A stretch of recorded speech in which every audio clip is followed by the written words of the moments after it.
Begin.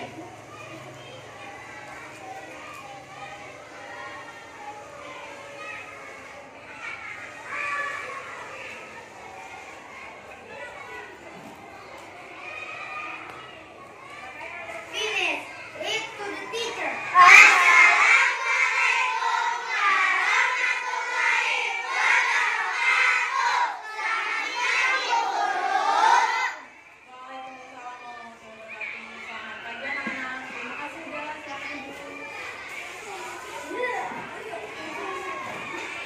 Apa kabar anak-anak hari ini?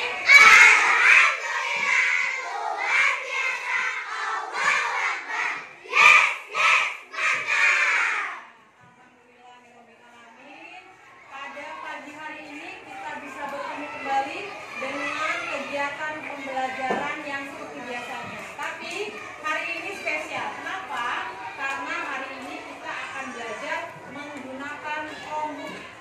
Ya, apa sih Chromebook itu, Bu? Nah, seperti yang ada di depan kalian, itu sejenis alat teknologi yang canggih seperti laptop atau notebook. Ya, nah sekarang kita akan belajar bagaimana cara menggunakan Chromebook. Tapi sebelum itu, hari ini kita akan belajar IPAS, yaitu tentang keajaiban perubahan wujud zat atau benda. Ya, hari ini tujuan pembelajaran kita adalah mengetahui perubahan wujud zat benda yang menguntungkan dan perubahan wujud benda yang merugikan.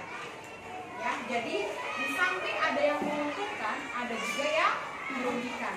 Nah, itu dua tujuan pembelajaran kita hari ini. Dan untuk mengawali kegiatan kita hari ini, silahkan kalian simak apa yang akan Ibu sampaikan. Tapi sebelum Ibu melanjutkan ke materi berikutnya, Ibu mau bertanya. Ada berapakah jenis zat benda? Tiga. Apa saja itu tiga? Padat, cair, dan gas. Nah, siapa yang bisa memberikan contoh perubahan dari cair ke padat? Itu disebutnya apa? Apakah membeku? Apakah mencair? Apakah menyublim? Dari membeku. Contohnya seperti apa, Asma? Menjadi batu Dari air menjadi es baru. Lalu kalau perubahan mencair, kebalikannya. Batu ke air. Es batu ke air. Air. Kalau lagi menyublim, contohnya seperti apa? Kapur barus. Kapur tulus apa kapur barus? Kapur barus. Atau yang sering kita kenal adalah kamper. Ya, kamper. Selain kamper ada lagi tidak? Yang ada di lingkungan sekolah kita ada tidak? Yang disebut dengan menyublim. Ada tidak? Coba. Lilin. Ada tidak? Kita. Yang wangi ada? Apa itu?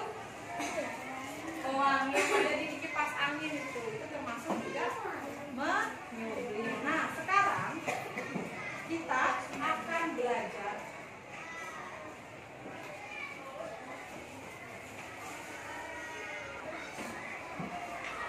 ini keajaiban perubahan wujud zat atau benda. Itu ada dua seperti yang Ibu sebutkan tadi. Ada yang perubahan wujud zat yang menguntungkan, ada juga perubahan wujud zat yang merugikan. Seperti apa sih, Bu, contohnya? Nah, coba sebelum Ibu lanjutkan, kira-kira siapa yang bisa menjawab ciptakan sehari-hari dan kita selalu membutuhkannya? Air itu bisa berasal dari mana sih? Awan. Apa lagi selain dari gunung? Laut. Pantai. Terus apa lagi? Dari dalam tanah. Kalau di rumah ada air tidak? Cung yang suka buang-buang air. Air perlu dihemat tidak? Kenapa perlu dihemat?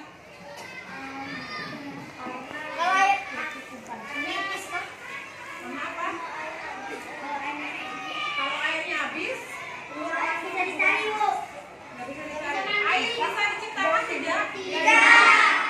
Berarti kita dalam penggunaan air harus berhemat. Jangan sering-sering membuang air dengan percuma. Nah, sekarang apa contohnya? Minum. Mandi. Masak, mencuci piring. Nyapu. Nyapu nggak pakai air ya, ngepel. Apalagi Bersihin kaca. bersihin kaca. Yang terdapat dari air, ya. Apakah dia membeku, mencair, membeku, atau membusuk? Kita akan belajar lagi. Perubahan wujud yang menguntungkan. Nah, perubahan wujud yang menguntungkan ini atau dari cair ke padat, yaitu membeku. Nah, contohnya adalah pembuatan garam dan pembuatan Gula aren. Dari air. berarti sumbernya dari air. Laut. Nah, yang kedua, gula aren. Tahu gula aren? Warnanya apa itu? Ada yang kuning. Terbuat dari apa itu? Dari air laut. Dari tebu. Garam.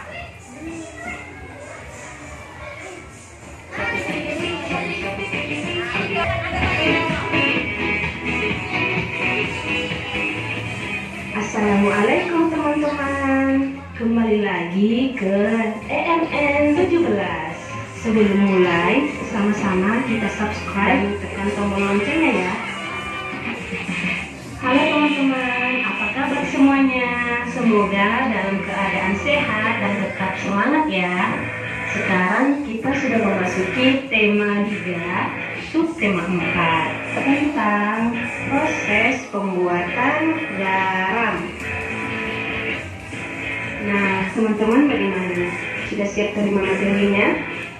Oke, yuk kita mulai. Garam merupakan salah satu keajaiban dari perupa lebih besar. Nah, teman-teman pasti pernah melihat garam kan? Pasti sering melihat ibu gunakan garam sebagai bumbu masakan kan? Oke, makan garam pertama, petani menyiapkan petak-petak tambak, kemudian tanah di dalam petak tambak harus dipadatkan dulu, kemudian diisi dengan air laut dengan kedalaman tertentu. Air laut yang terkena matahari akan menguap menjadi gas dan akan meninggalkan kristal garam teman-teman. Nah, agar lapisan garamnya tebal, setiap hari harus ditambah air lautnya untuk menggantikan air laut yang telah menguap. Setelah sekitar 210 hari atau setelah musim kemarau berakhir, lapisan garam di dasar tambak harus segera dipanen. Nah, jangan menunggu musim hujan karena kualitas garam akan menurun atau tidak bagus. Setelah dipanen, garam-garam lalu dijual ke pabrik untuk ditambahkan zat iodium dan kirim deh ke daerah-daerah. Nah, bagaimana teman-teman? Sudah paham kan cara pembuatan garam dan perubahan wujud benda yang terjadi pada garam? Oke, benda cair berubah menjadi benda gas karena adanya proses penguapan. Nah, teman-teman,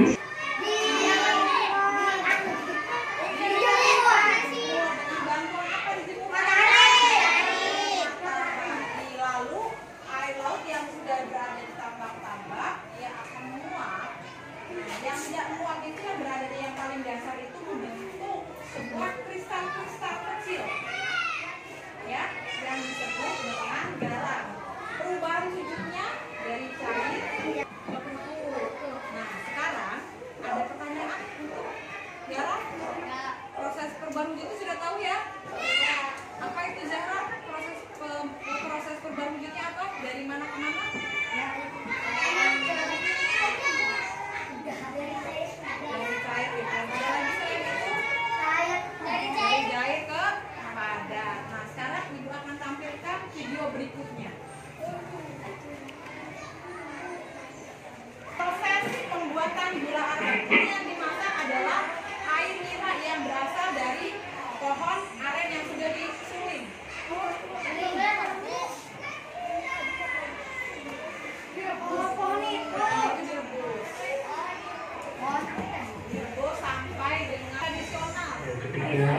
kecil menjadi besar karena hembusan angin. Adanya hembusan angin kemudian dapat membasahi daerah sekitarnya. Oke loh, demikian proses tahapan terjadinya hujan. Semoga informasi ini dapat bermanfaat bagi kamu, guys. Hujan itu air. Proses turunnya air dari langit. Kenapa bisa terjadi hujan? Karena air menguap. Gini ya. Air menguap. Karena malaikat Jibril berarti itu tugasnya. Terbentuknya awan.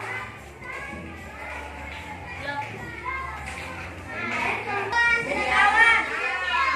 Titik-titiknya itu merupakan perubahan wujud dari cair ke padat. Dia membentuk seperti kristal-kristal. Apa yang terjadi pada hujan? Awan.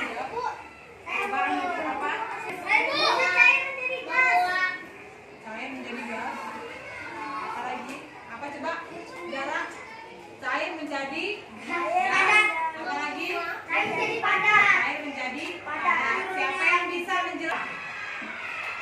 Tapi sebelum kita ke pertanyaan, Ibu masih satu lagi video, yaitu tentang perubahan wujud yang merugikan. Kalau tadi yang menguntungkan, sekarang yang merugikan. Contohnya seperti apa? Nah, kita lihat. Suhu bumi yang terjadi karena efek rumah kaca ini sudah menjadi isu yang sering dibahas berbagai kalangan, dari akademisi, aktivis lingkungan, hingga para politisi. Salah satu dampak global warming adalah mencairnya gletser di kutub utara dan kutub selatan. Bahkan menurut data dari National Oceanic Atmospheric Administration atau NOAA milik Amerika Serikat, kenaikan permukaan air laut mencapai 3,1 mm per tahun. Jadi, jika kenaikan air laut pada awal 2018 mencapai 3,9 cm, maka secara hitungan matematis, pada awal tahun 2020, permukaan air laut sudah meningkat hingga 4,5 cm. Lalu, bagaimana kalau hal ini terus berlanjut? Bagaimana dengan keadaan bumi jika seluruh glasier di dunia mencair? Nah, untuk menjawabnya, mari kita telusuri di DP Explore kali ini, bagaimana jika es di kutub utara dan kutub selatan mencair? Ini akan membuat Indonesia kebanjiran pengungsi.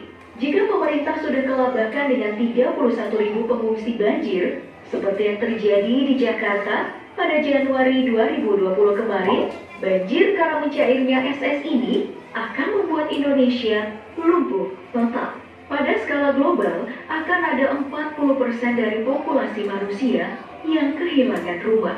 Yang berarti, akan ada 3 miliar orang yang kehilangan rumahnya. Kemudian, orang-orang yang selamat dari peristiwa ini juga tidak seberuntung apa yang kita kira. Karena mereka akan masuk pada tantangan baru. Mencairnya es di kutub utara dan kutub selatan akan mengakibatkan tercemarnya air tawar oleh Ya, kantong sendiri, paper bag atau naknya di mana? Atau iya, nah, kalau tidak menebang pohon kita harus apa? Menanam menanam pohon. Semakin banyak pohon, semakin banyak oksigen. Kalau semakin banyak oksigen, semakin sehat juga, kita bisa bernapas, menghirup oksigen. Ada 5. Ibu berikan waktu 10 menit untuk mengerjakannya. Kalau nggak ditulis di buku tulis. Kalau yang punya buku paketnya boleh langsung di buku paket. Gimana ada Bu? Di halaman 28. 39. Bu, itu melalui penerbangan menggunakan darat.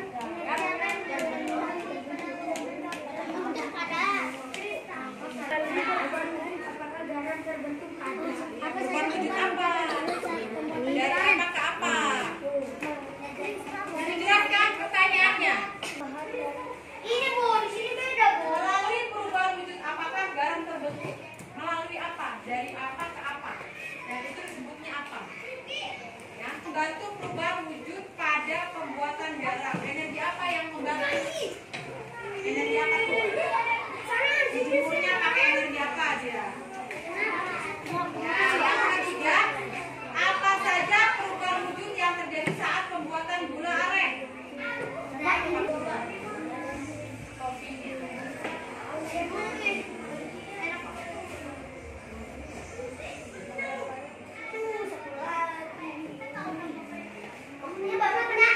Waktunya ada dulu.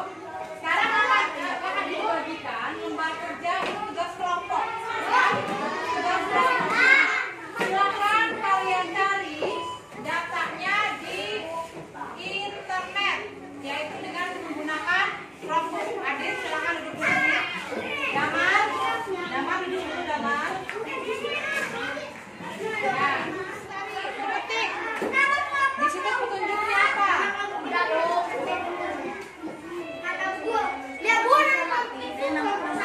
jangan buka yang lain. Nuril, jangan buka yang lain. Baik.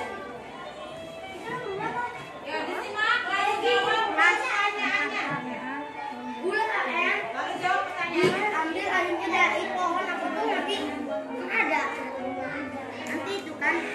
Susah kamu jawabannya. Bisa berenang ya. Nah, nama kami itu apa sih? Sambil menyimak videonya, sambil kalian mencari jawabannya. Lihat pertanyaannya di kolom sebelah kanan. Bu itu namanya daun apa sih? Lihat pertanyaannya. Oh, naen. Ayo.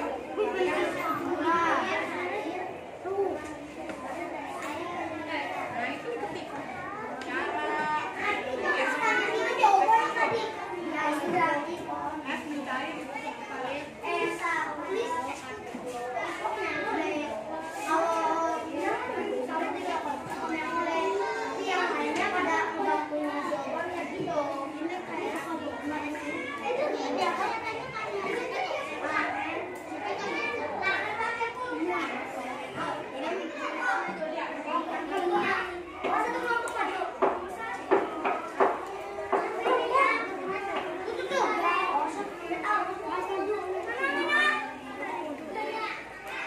Bagian ayam nih A atau nao.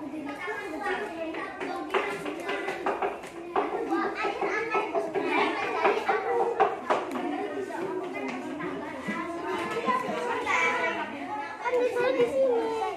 Bu guru, di sini kan? Ditulis jawabannya di paling bawah. Lupa ditulis nih kamu. Ya, salah kamu dulu. Yang ini dong, kamu yang di sini. Kamu mati. Ini mau ya.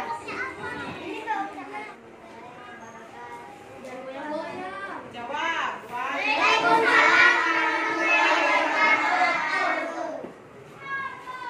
Kami dari kelompok 4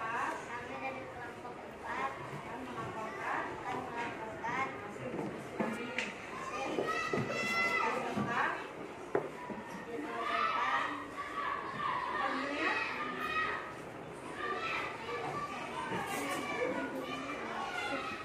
es di Bukit Utara yang akan disampaikan oleh Sudah.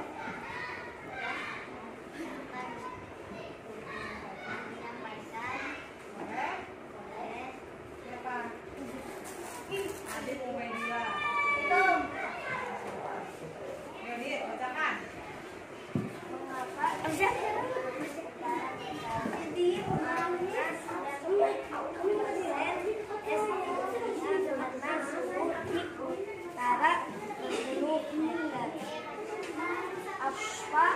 Yang lain perhatikan.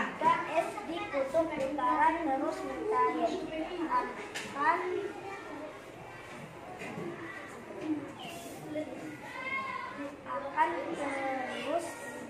akan terjadi air 60 meter. Ya, demikian dari kami.